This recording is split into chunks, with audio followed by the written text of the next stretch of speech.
اعوذ باللہ من الشیطان الرجیم بسم اللہ الرحمن الرحیم۔ میں ہوں آپ کی بہن بنت ہوا۔ روزانہ کی طرح میں آپ کے لاتی ہوں حدیث مبارکہ کا مفہوم، آیات کا ترجمہ اور تفسیر۔ اس کے ساتھ ہی آیات کی کچھ آیات پڑھ لیتے ہیں۔ ربیع الاول کا مہینہ ہے اور درود پاک، نبی پاک کے ارشادات، اللہ تعالیٰ کا فرمان، مسنون دعائیں، مجرب وظیفے، آپ کے مسئلے مسائلوں کا حل جو آپ مجھے کمنٹس میں بتاتے رہتے ہیں۔ اس کے ساتھ ہی آپ نے میری ویڈیو کو فل واچ کے لیے میرے چینل کو سبسکرائب، لائک اور شیئر کریں۔ روزانہ سے میری یہی گزارش ہوتی ہے، جو بہن بھائی سبسکرائب، لائک، شیئر کر چکے ہیں انہیں آگے زیادہ سے زیادہ شیئر کریں تاکہ انہیں بھی فائدہ ملے اور مجھے بھی فائدہ ملے۔ اللہ تعالیٰ آپ کو جزائے خیر دے اور مجھے بھی۔ اس کے ساتھ ہی پوری امت مسلمان کے لیے دعا ہے، اپنے پیارے نبی کی پیاری امت کے لیے پیاری پیاری دعا۔ اللہ تعالیٰ آپ کو ہنستا مسکراتا رکھے، برائیاں، پریشانیاں، آفات، بیماری آپ کے قریب نہ آئیں۔ اللہ تعالیٰ آپ کے رزق میں فراوانی کرے اور حرام رزق کو دور کرے۔ اللہ تعالیٰ جن کے ماں باپ حیات ہیں ان کو لمبی حیاتی دے، صحت مند زندگی دے۔ جن کے وفات پا چکے اللہ تعالیٰ ان کے درجات بلند کرے۔ جن کے ہاں اولاد ہے ان کو اللہ صحت مند زندگی دے، لمبی زندگی دے اور اچھے پیروکار بنائے نبی پاک کا۔ اور جن کے ہاں اولاد نہیں ہے اللہ تعالیٰ انہیں اولاد نورینہ دے۔ جن کی بہت پریشانیاں ہیں اللہ تعالیٰ ان کی پریشانیوں کو دور کرے اور میری بھی مشکلات کو آسان کرے۔ آپ سب نے میرے لیے دعا کرنی ہے، میں نے آپ کے لیے۔ اس کے ساتھ ہی اپنے چلتے ہیں وظائف کی طرف اور آیات کی طرف۔ آج میں آپ کو سورۃ الرحمن کی کچھ تلاوت کر کے سناؤں گی۔ اعوذ باللہ من الشیطان الرجیم بسم اللہ الرحمن الرحیم۔ الرحمن علم القرآن خلق الانسان علمہ البیان۔ الشمس والقمر بحسبان والنجم والشجر يسجدان والسماء رفعها ووضع الميزان ألا تطغوا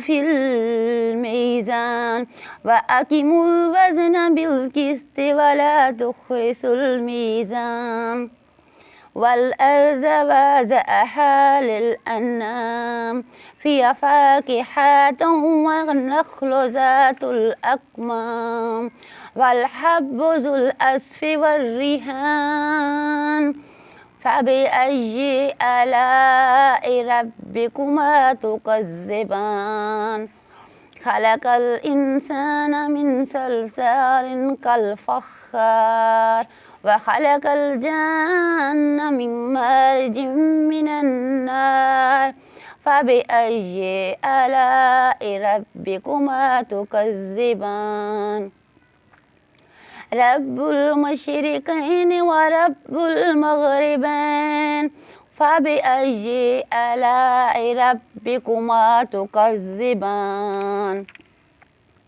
شروع اللہ تعالیٰ کے نام سے جو بڑا مہربان نہایت ہی رحم والا ہے۔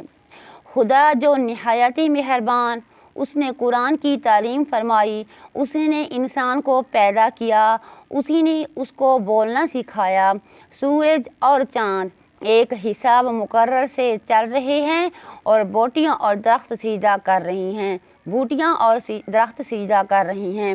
اسی نے آسمان کو بلند کیا، ترازو قائم کیا کہ ترازو سے تولنے میں حد سے تجاوز نہ کرو اور انصاف کے ساتھ ٹھیک تولو اور تول میں کم مت کرو۔ اور اسی نے خلقت کے لیے زمین بچھائی، اس میں میوے اور کھجور کے درخت ہیں جن کی خوشبو پھیلی ہوئی ہے اور اناج جس کے ساتھ بوس ہوتا ہے اور خوشبودار پھل۔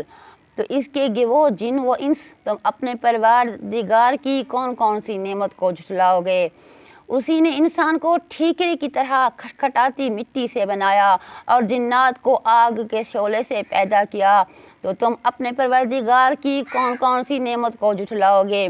وہی دونوں مشرقوں اور دونوں مغربوں کا مالک ہے اور تم اپنے پروردگار کی کون کون سی نعمت کو جھٹلاؤ گے؟ جو مجھ سے غلطی ہو جائے تو معاف کر دیجیے گا۔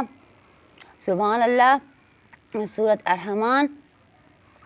آگے پڑھتے ہیں درود شریف۔ اللہم صلی علی محمد وعلی آل محمد کما صلیت علی ابراہیم وعلی آل ابراہیم انک حمید مجید۔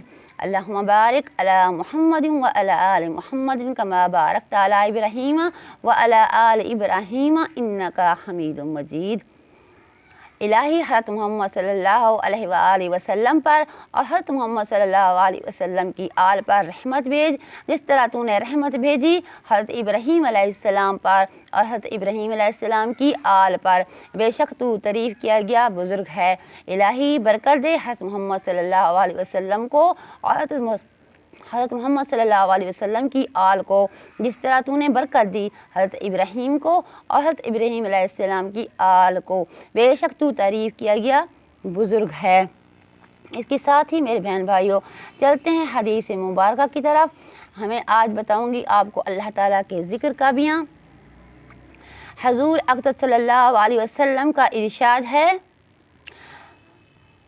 دنیا ملعون ہے اور جو کچھ دنیا میں ہے سب ملعون ہے، اللہ کی رحمت سے دور ہے، مگر اللہ کا ذکر وہ چیز ہے جو اس کے قریب ہو اور عالم اور طالب علم ہو۔ اس کے قریب ہونے سے مراد ذکر کے قریب ہونا ہو سکتا ہے۔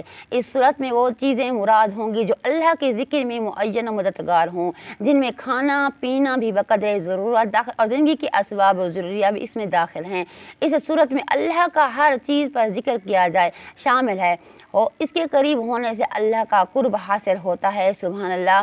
ایک حدیث میں ہے کہ علم کا صرف اللہ کے لیے سیکھنا، اللہ کے خوف کے حکم میں اور اس کی طلب یعنی تلاش کے لیے کہیں جانا عبادت ہے، اور اس کا یاد کرنا تسبیح ہے، اس کی تحقیقات میں بحث کرنا جہاد ہے، اس کا پڑھنا صدقہ ہے، اس کا اہل پر خرچ کرنا اللہ کے یہاں قربت ہے، اس کے علم کو جائز ناجائز کے پہنچانے کے لیے علامت ہے اور جنت کے راستوں کا نشان ہے، وحشت میں جی بھلانے والا ہے اور سفر کا ساتھی ہے، یہ کتاب کا دیکھنا دونوں کام دیتا ہے، اسی طرح تنہائی میں ایک محدث ہے اور خوشی اور رنج میں دلیل ہے، دشمنوں پر ہتھیار ہے، دوستوں کے لیے حق تعالی شان اس کی وجہ سے ایک جماعت علماء کو بلند مرتبہ کر دیا، وہ خیر کی طرف بلانے والے ہوتے ہیں، ایسے امام ہوتے ہیں کہ ان کی نشان قدم پر چلا جائے، ان کے افعال کا اتباع کیا جائے، اس کی رائے کی طرف رجوع کیا جائے۔ فرشتے ان سے دوستی کرنے کی رغبت رکھتے ہیں، اپنے پروں کی برکت حاصل کرنے کے لیے یا محبت کے طور پر ان پر پال مارتے ہیں۔ ہر تر اور خشک چیز دنیا کی ان کے لیے اللہ سے مغفرت کی دعا کرتی ہے، حتیٰ کہ سمندر کی مچھلیاں اور جنگل کے درندے، جو پائے زہریلے جانور، سانپ وغیرہ تک بھی دعائے مغفرت کرتے رہتے ہیں، اور یہ سب اس لیے کہ علم دلوں کی روشنی ہے، آنکھوں کا نور ہے، علم کی وجہ سے بندہ امت کے بہترین افراد تک پہنچ جاتا ہے، دنیا اور آخرت کے بلند مرتبوں کو حاصل کر لیتا ہے، اس کا مطالعہ روزوں کے برابر ہے، اس کا یاد کرنا تہجد کے برابر ہے، اسی سے رشتے جوڑے جاتے ہیں، اسی سے حلال و حرام کی پہچان ہوتی ہے، اسی سے حلال و حرام کی پہچان ہوتی ہے، وہ عمل کا امام ہے، وہ اس کا علم کا تابع ہے، سعید لوگ اس کا الہام کیا جاتا ہے، بدبخت اس سے محروم رہتے ہیں۔ ایک حدیث میں مجموعی طور پر بعض نے کلام کیا، لیکن جس قسم کے فضائل اس میں ذکر کیے گئے ہیں ان کی تائید دوسری آیت میں بھی ہوتی ہے، نیز ان کے علاوہ بہت سے فضائل حدیثوں میں کتابوں میں بکثرت آئے ہیں، جن کو مختصر اسی جگہ پر ترتیب وار کیا جاتا ہے، چونکہ بہت سے فوائد میں سے ایسے ہیں جو کئی فائدوں کو شامل ہو جاتے ہیں، اس لحاظ سے 100 سے زیادہ مشتمل فائدے۔ ذکر شیطان کو دفع کرتا ہے، اس کی قوت کو توڑتا ہے، اللہ جل جلال کی خوش نودی کا سبب ہے، دل سے فکر و غم کو دور کرتا ہے، دل میں فرحت و سرور اور انباس پیدا کرتا ہے، بدن کو اور دل کو قوت بخشتا ہے، چہرہ اور دل کی منور کرتا ہے، رزق سے روب پڑھتا ہے، دیکھنے والوں کو حلاوت نصیب ہوتی ہے، اللہ جل شان کی محبت پیدا کرتا ہے، محبت اسلام کی روح و دین کا مرکز ہے اور سعادت اور نجات کا مداور ہے،